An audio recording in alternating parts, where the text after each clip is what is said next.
안녕하세요. 광노규 변호사입니다.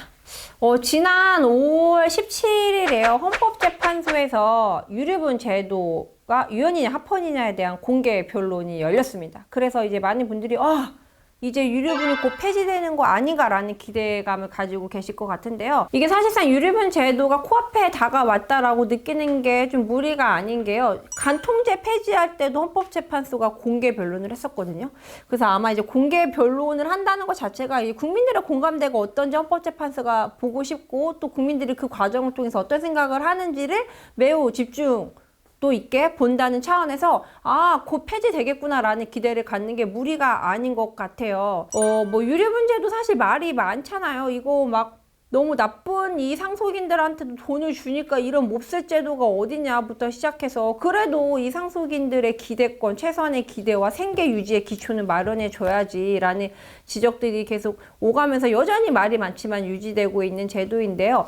그 형제자매의 유류분 폐지된 게 이제 곧 시행될 거는 여러분들 아마 아실 건데, 어쨌든 이제 그거와 별개로 이제 유류분 제도 자체가 없어지는 것에 대한 관심이 아마 많이들 있으실 거예요. 아마 특히 재벌가에서는 더 그렇지 않을까요? 지금 뭐 요새 재벌가 이제 혼외자들이 막 등장하면서 다들 나도 유류분, 너도 유류분 주세요, 뭐 이제 이러고 있으니까 사실 뭐 이게 유류분 제도가 없어져야 된다, 그렇지 않다 등등 생각하시는 분들 많으실 텐데요. 이게 과거 올라가 보면 결국은 우리나라가 이 장남 좋아하고 아들 좋아해서 딸들에게는 상속을 안 해주니까 생긴 제도입니다.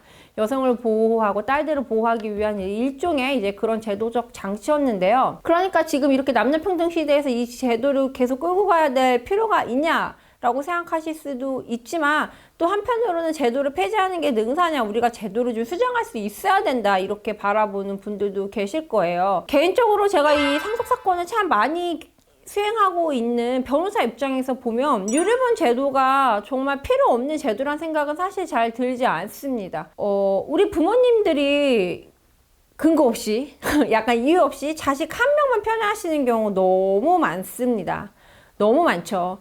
그래서 이게 같은 자식인데 어떻게 이렇게까지 하실 수 있지? 라고 생각을 할 정도로 정말 어떤 자식한테는 짤 없는 경우도 많거든요. 물론 정말 불효자식이고 나쁜 사람들한테까지 이 유류분 제도가 확대되는 게 참 비통할 뿐이지, 그렇지 않지만 이 유류분 제도 자체가 폐지됨으로써 알지 못하게 상처를 입고 피해를 받을 분들도 분명히 계십니다. 그래서 저는 이 유류분 제도가 좀 수정이 되는 건 당연히 필요하다. 그런데 어떤 식으로 수정이 돼야 될까 고민을 해보면, 기여분 제도를 좀 대폭 인정해 주자. 훨씬 더, 그러니까 잘한 자식한테 상속을 더 많이 받을 수 있게 좀 더 해보자. 사실 저희도 기여분을 인정해달라는 심판 청구를 참 많이 넣고 있는데요. 생각보다 이게 인정되는 게 쉽지 않습니다. 비율도 그렇고 인정되는 것도 그렇고 좀 약간 법원이 야박합니다. 그렇기 때문에 이 기여분 제도를 조금 보충을 하거나, 또는 유류분 제도에 대해서 유류분을 산정할 때 상속인들이 10년 전에 받았던 거건 20년 전에 받았던 거건 30년 전에 받았던 거건 다 합산시켜 버리거든요. 이 상속재산의 가액을 이제 상속재산이 얼마인지를 판단할 때.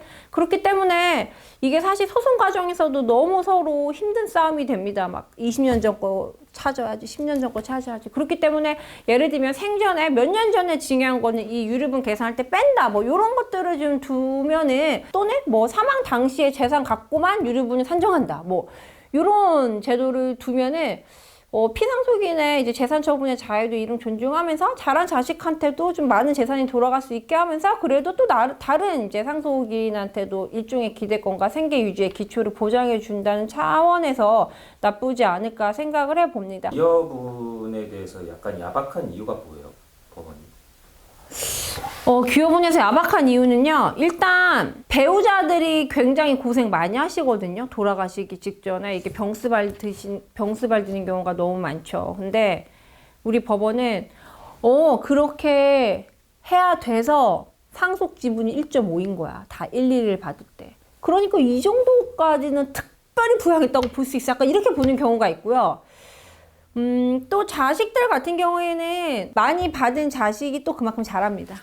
그러니까 예를 들면 생전징여, 유류분을 침해하지 않는 정도에서 살아생전 꽤 징여를 받으신 분들이 또 받았기 때문에 잘하는 경우가 많아서, 너 벌써 많이 받았네, 뭐 이거 받아놓고 뭘 또 기여분까지 주장해 라고 한다거나, 이 기여분을 사실 입증하는 과정에서 병원을 얼마나 모시고 갔고요, 뭐 병원비를 내가 얼마 냈고요. 막 이런 것들을 다 증빙해야 되거든요. 그러면 막 원무과 가가지고서는 막 내가 병원비 낸 거 막 다 떼우고 뭐 이제 신용카드 내역 다 떼우고 또 해야 되는데 뭐 물론 그것까지는 쉽다고 하더라도 이제 뭐 그럼 재산이 혼용됐냐 이런 거를 판단하는 과정에서 정말 순수히 네 돈으로 병원비를 낸 거야? 라고 이제 논란이 되는 경우도 있고 또 누가 그렇게 막 그 부모님 병원 갈 때마다 이렇게 셀카 찍는 분들 없잖아요. 오늘 6월 1일 엄마랑 병원, 막 7월 1일 엄마랑 병원 막 이렇게 하시는 분들이 있기 때문에 이게 정말 극진이 모셨다는 거를 입증하는 것도 쉽지 않아요. 그리고 이게 상속 분쟁 시작되다 보면 상속인들 간에 야 네가 뭘 모셨고 그때 잠깐 잘했지 내가 나머지는 더 잘했다 막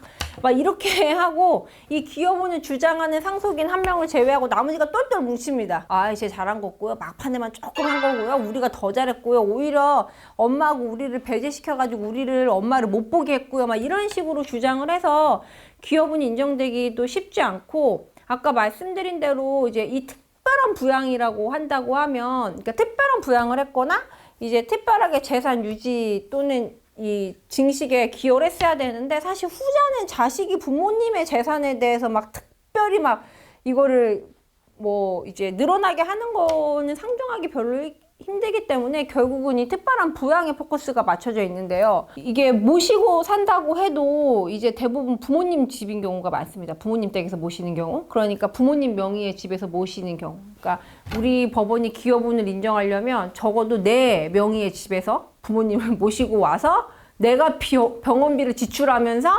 모셨어야지 조금 인정을 해주는데 이런 경우가 사실 쉽지 않아요. 이런 경우라면 상속 분쟁을 할 일도 없지 않겠습니까? 부모님이 돈이 없으시니까 내가 부담한 건데 다른 상속인이 유류분을 내놓으라고 사실 상속 분쟁을 할 리가 거의 없고 이 돌아가신 분 피상속인이 많기 때문에 분쟁이 되는 건데 이런 경우는 이분이 거의 집을 제공하셨거나 병원비를 부담하셨거나 등등의 사정이 있어서 현실적으로는 이 기여분이 인정되는 게 좀 어렵습니다. 그래서 우리가 이 기여분 제도를 어떻게 활용할 것인가 유류분에 대비해서 라는 생각을 해보면 좀 바뀌어야 될 것 같아요. 이 특별한 부양에 대한 개념이. 요새는 모시는 것만으로도 사실 엄청난 일이고 또 같이 병원에 가는 것만으로도 힘든 사회가 됐잖아요. 그러니까 우리가 이 얼마나 효도를 했는지에 대해서는 조금 더 예전보다는 엄격한 기준으로 볼 필요는 없지 않을까라는 생각을 해봅니다. 지금까지 유류분 제도에 대해서는 총 3번의 헌법재판소의 판단이 있었어요. 2010년에 2번 있었고 2014년도에 1번 있었습니다. 3번 모두 다 당연히 합헌이라고 판단을 했기 때문에 현재도 지금 유지되고 있는 건데요. 올해 공개 변론을 한 만큼 간통죄 폐지될 때처럼 많은 분들이 기대를 하고 있습니다. 아까 말씀드린 대로 특히 재벌분들은 더 그러겠죠. 근데 유류분 폐지가 반드시 능사는 아니기 때문에 저도 계속 말씀드린 대로 여러 가지 제도가 보완되면서 이게 실질적이고 효율적으로 운영될 수 있는 제도가 되면 어떨까라는 바람을 전하면서 오늘 영상 마치도록 하겠습니다.